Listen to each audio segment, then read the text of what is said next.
Shalom, shalom, shalom, mon frère, ma sœur. Que la paix du Seigneur soit avec toi ce matin. Que sa grâce te soit renouvelée au nom de Jésus-Christ. C'est ton serviteur, le pasteur Alexandre. Ce vendredi 22 janvier 2021, nous voulons dire merci à notre Seigneur qui nous a fait grâce de nous réveiller et nous appuyer encore sur sa parole.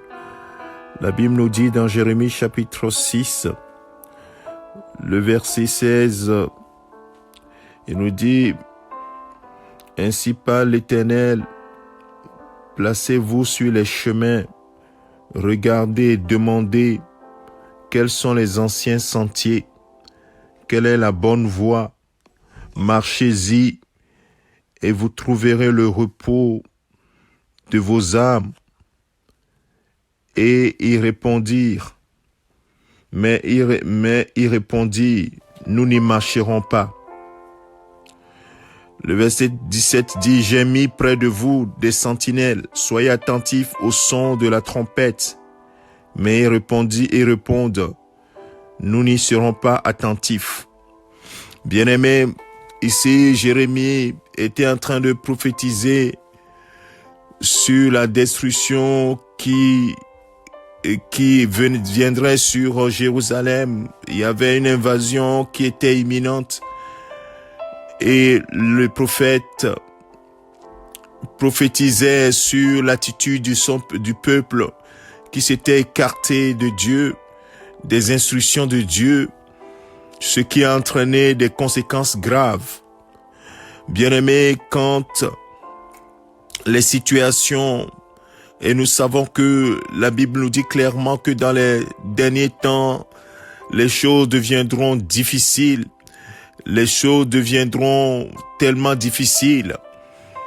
Et bien aimé, l'attitude à avoir, et c'est ce que le prophète dit ici, le Seigneur, dans des moments difficiles où les menaces sont de partout, la seule instruction qu'il donne à son peuple, c'est de garder ses instructions et de suivre les anciens chemins, les anciens sentiers. Il dit, placez-vous sur les chemins, regardez, demandez quels sont les anciens sentiers, quelle est la bonne voie, marchez-y. Et aujourd'hui, le Saint-Esprit est là pour nous aider à comprendre les anciens sentiers, comment les anciens ont marché. Quel est le ticket gagnant? Quelle est l'attitude gagnante à avoir? La Bible est claire, il y a tellement d'exemples dans les Écritures. Et le Saint-Esprit est là avec nous pour nous aider à trouver ces anciens sentiers, à y marcher et à demeurer vraiment ferme dans les voies du Seigneur. Bien-aimés, quand les fondations du monde, les fondements du monde sont ébranlés, la seule chose à rechercher, à désirer dans son cœur, c'est de retrouver les anciens sentiers et d'y marcher. Et les anciens sentiers qui ont gagné, c'est la parole de Dieu qui nous les donne, qui nous donne ces instructions. C'est pourquoi tout un chapitre de l'Épître aux Hébreux, où il donne la louange ou bien la gloire ou le témoignage des héros de la foi, ceux qui ont combattu et ont vaincu, et dont les témoignages ont été inscrits dans les Écritures. Bien-aimés de Dieu, que chacun d'entre nous médite ces voies. Médite pour voir si tu as cherché à connaître les anciens sentiers pour y marcher. Les anciens sentiers sont ceux qui sont inscrits dans les Écritures qui datent de milliers d'années. Oui, c'est les anciens sentiers qui sont décrits par la parole de Dieu afin que tu y marches.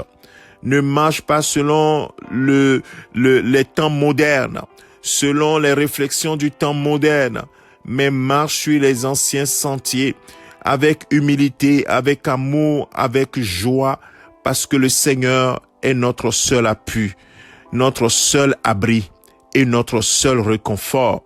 C'est lui le Dieu de notre délivrance. Nous ne pouvons que lui faire confiance. Alors, mon frère, ma sœur, n'abandonne pas les anciens sentiers. Fais confiance au Seigneur et écoute très bien ses recommandations et marche-y pour la gloire de son seul nom. Que le Seigneur te bénisse et qu'il te fortifie chaque jour à marcher dans les anciens sentiers et à prendre vraiment plaisir à suivre les recommandations du Seigneur. Que sa grâce soit sur toi et qu'il continue de te fortifier. Au nom de Jésus-Christ notre Seigneur, nous avons ainsi prié. Amen.